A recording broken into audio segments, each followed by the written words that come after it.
Ya, Apakah libur Nataru ini menjadi busiest time of the year untuk Garuda sendiri? Dan berapa persen prediksi pemasukan dari libur Nataru ini Pak untuk Garuda over the course of operasional 2023 ini? jadi saya harus akui bahwa ini bukan the biggest time buat kami di Garuda selama 2023. Yang the biggest time yang waktu yang paling peak buat kami itu adalah di musim haji tahun ini. Musim haji, oke. Kenapa saya sampaikan itu? Karena kebetulan musim haji 2023 itu bersamaan dengan musim berlibur di tengah tahun ya. Jadi tahun depan juga begitu. Jadi 2023-2024 ini musim haji kita menjadi musim yang sangat sibuk. Kenapa? Karena kita harus melayani jamaah haji yang lebih dari 100.000 penumpang jamaah, plus juga peningkatan penumpang untuk penerbangan selama musim libur tengah tahun. Jadi lumayan sibuk kita. Ini kesibukan kita yang kedua. Dan kalau tadi ditanya, memang dibandingkan tahun lalu kita memprediksi antara 20-30% peningkatan penumpang selama musim Nataru ini. Kalau melihat data-data yang masuk sampai hari ini, kita belum bisa finalisasi. Saya kok makin optimis bahwa angka mendekati 30 itu akan kejadian gitu. Dan ini cukup mengibarkan buat kami. Dan memang kenapa bisa seperti ini? Karena memang beberapa bulan yang lalu kita beberapa kali bikin Garuda Travel Fair, baik online, kerjasama dengan bank. Dan ini ternyata banyak sekali dimanfaatkan oleh para penumpang atau calon penumpang untuk membeli tiket di musim Nataru ini lewat Garuda Travel Fair. Jadi ke depan kita mungkin akan lebih bersering travel fair ini untuk memungkinkan para penumpang kita bisa membeli dengan harga relatif lebih masuk akal menurut mereka ya. Menurut kami sih agak sekarang tetap masuk akal gitu. Jadi memang ini juga sejalan ya Pak ya, ada Garuda Travel Fair semakin marak, ditambah lagi juga daya beli masyarakat, kita harapkan akan semakin baik lagi ya pasca pemulihan COVID-19 dan terutama menjelang 2024 ada momentum tahun politik dan lain-lainnya.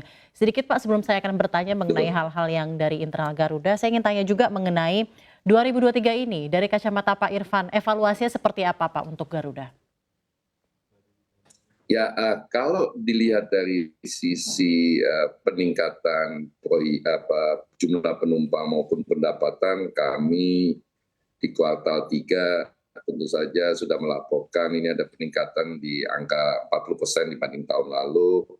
Kami tentu berharap prediksi kita 60% ini bisa tercapai di tahun 2023. Memang hingga saat ini kami belum bisa menyampaikan secara detail, nunggu timing yang tepat untuk memastikan dari sisi operasional, performansasi perusahaan itu seperti apa. Tapi kalau dilihat dari angka-angka, EBITDA dan segala macam, kami sangat bersyukur bahwa planning kita setelah restrukturisasi atau setelah PKPU itu berjalan sesuai dengan apa yang kita perkirakan, ditambah juga dengan makin terjadinya peningkatan jumlah penumpang karena tingkat spending daripada masyarakat juga meningkat.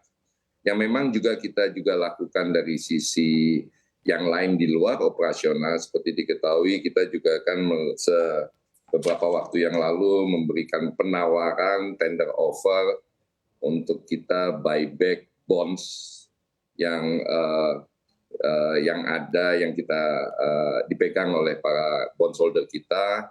Ini bagian dari upaya kita, itikat baik kita, dan peluang yang ada yang kita lihat bagaimana hutang kita dalam bentuk bonds ini dan sukuk bisa kita selesaikan lebih dini daripada yang direncanakan. Tentu saja akibat dari ini akan kita bisa harapkan perbaikan dari sisi ekuitas kita. Baik, tentunya menjadi tahun yang lebih baik lagi ya Pak ya untuk 2024 untuk Garuda kita harapkan. Ya, saya optimis sekali kok 2024 bahwa dari sisi operasional maupun dari sisi laporan keuangannya akan jauh lebih membaik dan menjadi fondamen kuat kita ke tahun-tahun ke depannya. Apalagi kemudian kami Garuda ini terus-menerus akan fokus ke layanan dan menjadi, baru saja saya selesai Vicon dengan seluruh teman-teman di seluruh cabang, bagaimana kita menjadikan sebuah maskapai yang beda dengan yang lainnya. Baik Pak, ada banyak yang ingin bertanya juga Pak, jadi izin saya bertanya mengenai hal ini dari isu internal. Saya ingin tanggapan Anda terkait laporan dari Serikat Karyawan Garuda terkait masalah pemotongan iuran karyawan. Apa yang melatar belakangi hal ini? Bagaimana tanggapan Pak Irfan sendiri?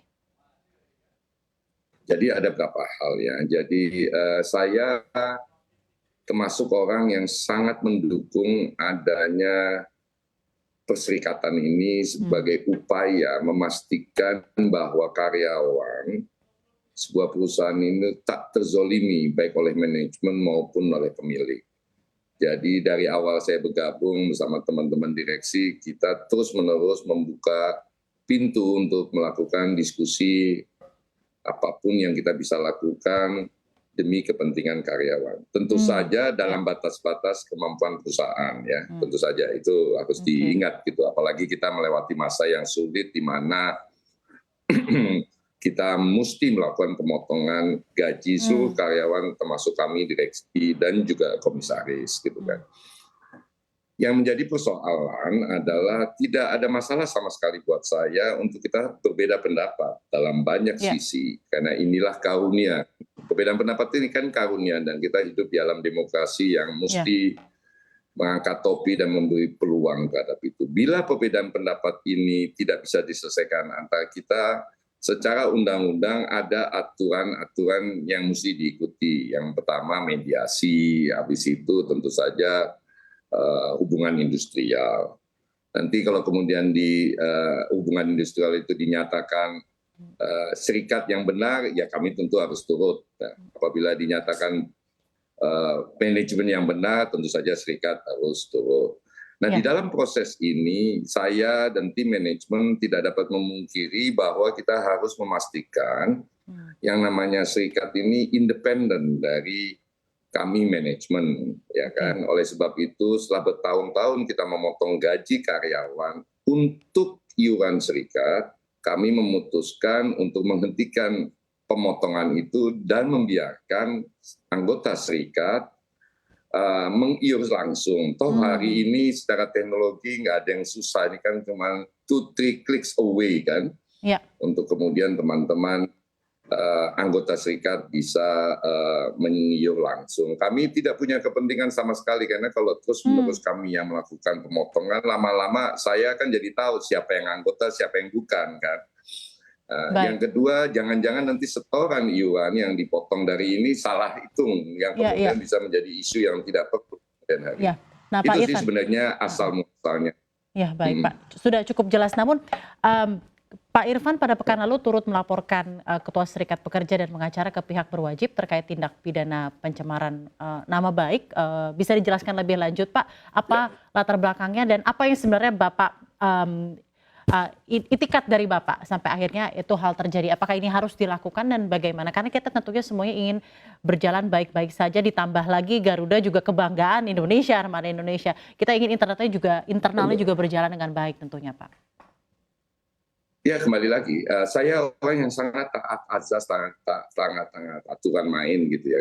Saya mengambil contoh ketika kita berselisih, misalnya ada berbeda pendapat, dan kemudian serikat mengirim surat ke Menteri BUMN maupun ke Presiden, saya mengatakan saya udah nggak bisa bicara lagi soal ini dengan Anda, karena Anda sudah melaporkan ke atasan saya. Saya menunggu arahan atasan saya. Itu yang pertama. Yang kedua, ketika mereka teman-teman serikat ini melaporkan ke ranah hukum, saya juga nggak punya masalah. Saya orang yang taat hukum gitu ya. Saya menunggu proses selanjutnya. Yang jadi masalah adalah kemudian keluarlah siaran pers, dipublikasikan ke seluruh media, baik online maupun offline. Dan di situ dinyatakan bahwa mereka sudah melaporkan ke Barreskrim atas dugaan tindakan kejahatan yang dilakukan oleh seorang Irfan Setiaputra. Oke. Kembali lagi, Ya. ketika saya mengajukan ke pihak berwenang atas pencemaran nama baik, saya bukan mempersoalkan pelaporan mereka ke Barreskrim atau pihak berwajib lainnya. Saya nggak mempersoalkan itu. Yang saya persoalkan, Anda melapor, kenapa ngumumin kemana-mana, belum ada kejelasan hasil laporan Anda betul atau tidak. Iya, Gitu.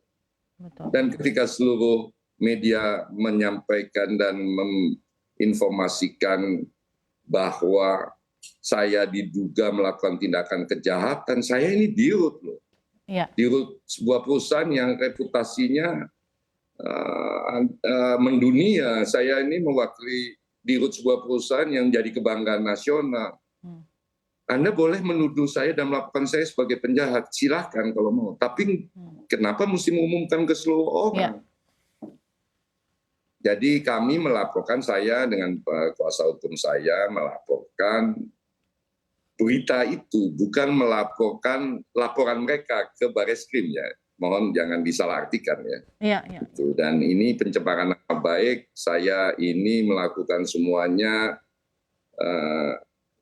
dengan niat baik. Ya.